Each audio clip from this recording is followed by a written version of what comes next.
Hi, welcome to Richard Gabili YouTube channel, and for today's tutorial, I will be teaching you on how to customize top level menu and assistive touch on iPhone X. But first, kindly subscribe to this channel and don't forget to hit the subscribe button and the bell to notify you for the new updates. And let's start!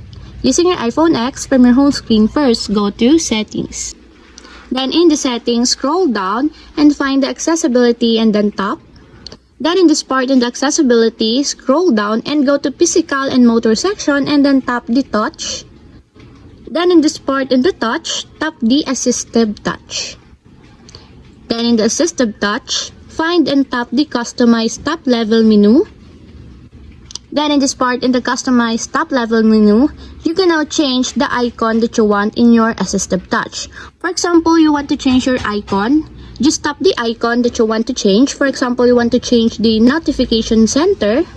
Just tap it. Then find the icon or the system that you want to replace in the notification gesture. For example, you want to change it into move menu. Just tap it until there's a check mark on the side to enable. And if you're done, just tap done.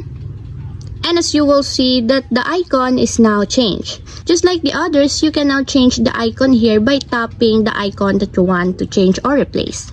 And the second, if you want to increase or lessen your icons, just tap the positive sign located on the lower part to increase the number of icons. For example, you want to increase your icons, just tap the positive sign, just like this. And if you want to lessen your icons, just tap the negative sign located on the left corner, just like this. And that's it, we have successfully customized top level menu and assistive touch on iPhone X. If you have a question, kindly comment down below and don't forget to hit the subscribe button and the bell to notify you for the new updates. And thank you for watching!